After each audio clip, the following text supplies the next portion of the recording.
Good evening, sir. Can you hear me? Yes. Sir, why is religion so obsessed with sex?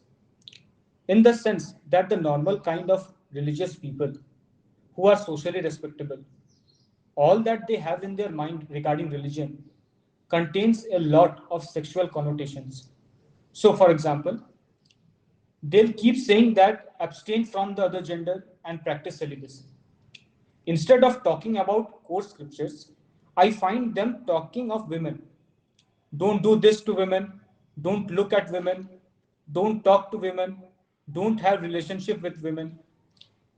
Now, I am not saying that men should have a lot of sexual relationships. No, that is not what I'm saying. What I'm saying is that instead of focusing on scriptures and knowledge and the removal of one's own inner ignorance, why are the social and moral and religious people talking so much of sex and women? Thank you. See, what has Uh, happened is, Rajdeep, social morality in some way has become conflated with religiosity. If you ask a normal man, he will be unable to tell the difference between social morality and religiosity. And what you call as social morality has so much to do with sex. Everything to do with sex. It is as if sexuality becomes the touchstone of morality. Not consciousness, not knowledge, not realization, but sexuality. So it becomes a very probable kind of thing for a religious person to start thinking of sexuality as very important. And then it starts hovering in your mind. What does true spirituality have to say about sex? The answer might surprise you. It has not much to say about sex. It is popular culture and morality, etc., that wax eloquent on sex. Sex, sex, sex. He's a good man. Why? Because he doesn't have sex. What kind of definition is this of a good man? Somebody is a bad man. Why? Oh, there are some. What kind of definition is this? Arjun is talking in a body-centric way. He says the war is not to be fought for the sake of keeping the women chaste. And women, so first of all, the women come in from nowhere. So just as women circle in your mind, you have someone else who faces the same situation. Think of Arjun in the middle of the war. Only men are assembled there and animals and weapons. Arjun is suddenly thinking of the women. Women. And what will happen to the women? Obviously, it's not that he is thinking of the women. He is thinking of himself with respect to the women. If I am not there, what will my woman do? Do you see the orientation? The orientation is sexual. And that's what happens to most religious people. Their orientation becomes sexual. A normal man does not think of sex so much. But a so-called religious mind just keeps thinking of sex all the time. And not his fault, because he has been told that religiosity and sex are very intertwined. So he's thinking of sex, sex, sex. And when he's thinking of sex, he has to suppress sex a lot.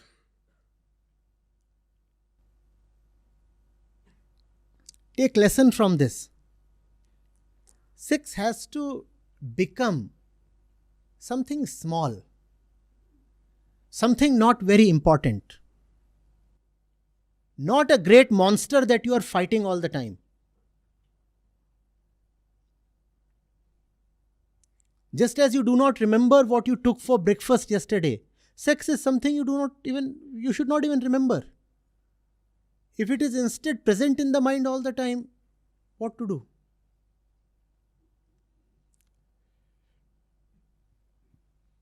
So sometimes it happens that, especially while reading scriptures, I think that so normal times I am thinking about sex and women, and then I think that okay, let me start studying scriptures. In this way, the thoughts about women and sex will go away. But while studying scripture, I continuously keep a look whether the thoughts about women and sex have gone away or not. But by continuously looking at those No, things, no, I this will end up not succeed, Rashdi. This is a very traditional route you are taking. It's doomed to fail. See, when we began today in the afternoon, we said Prakriti ensnares you, huh? Traps you, only because you do not understand it. realize it. Really, you don't know it.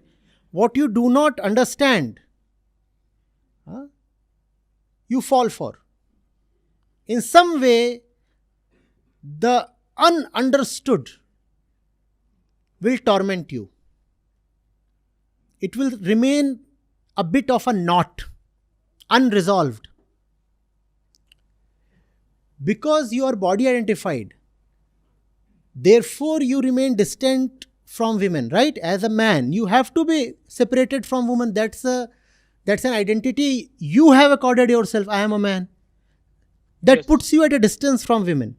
And that which you are distanced from, you will never understand. To know something, you have to go close to it.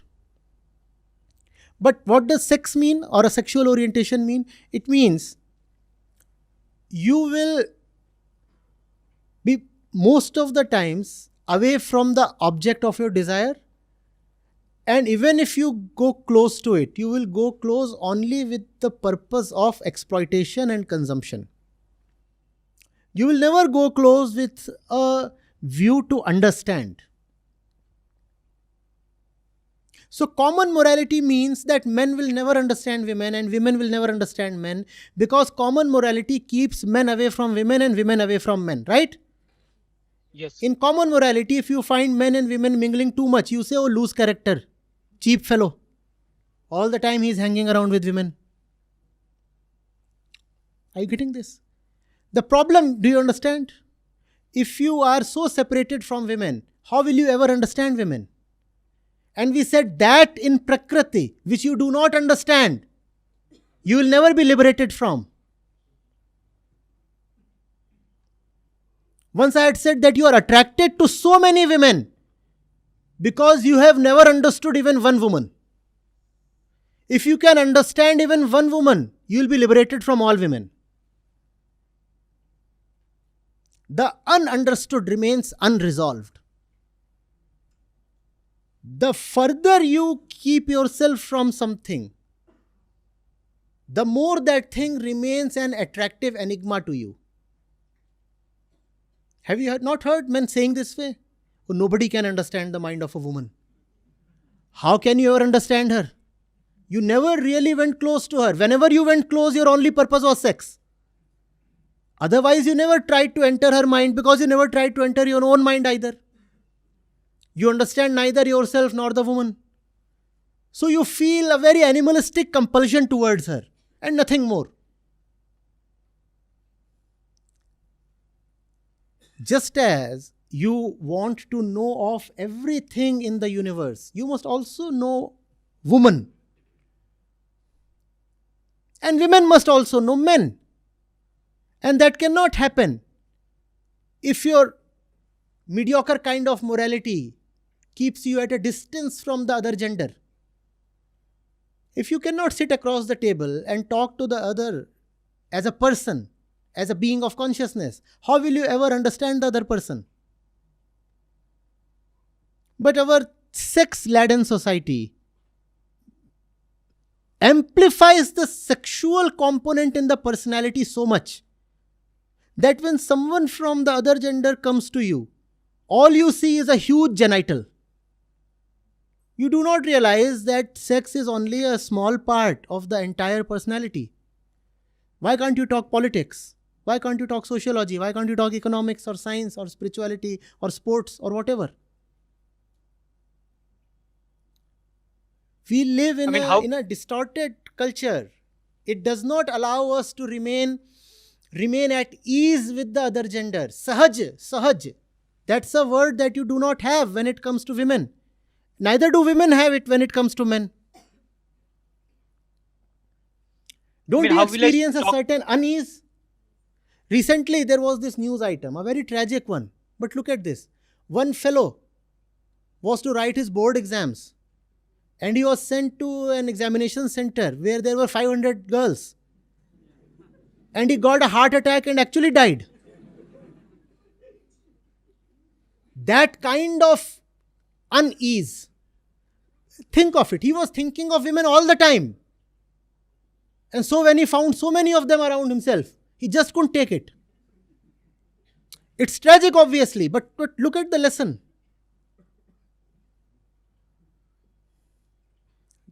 Just fainted. So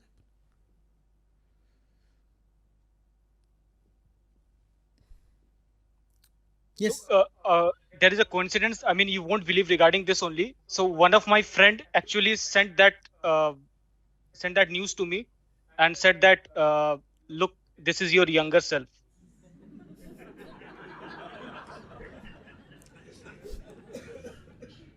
I mean, I don't know how even my college friends come to know about my this problem, but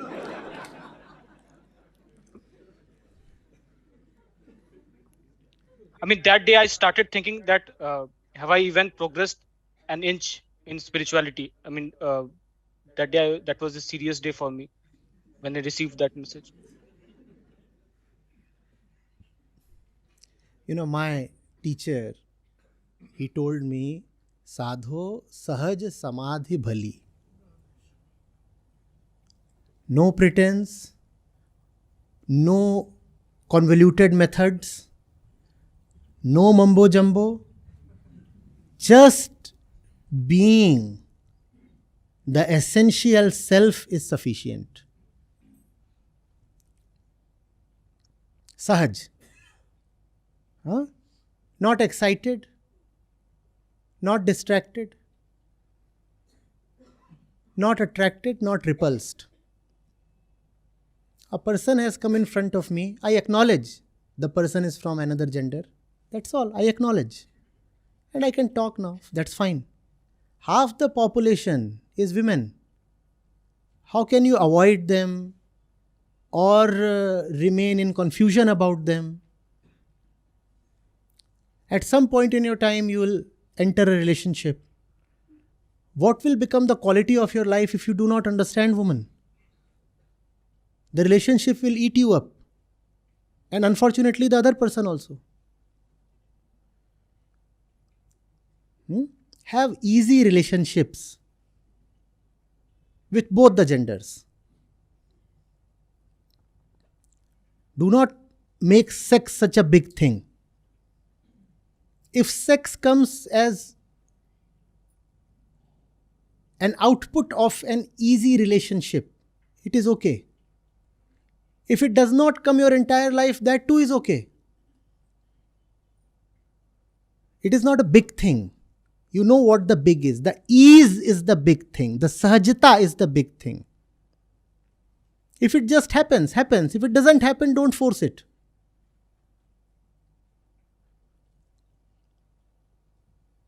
I have other questions to ask, but I won't ask because I'm sweating right now. I need to take rest. I mean, my earphones are sliding off. So uh, thank you. I will rewatch this part again and again 2 3 times. So thank you so much.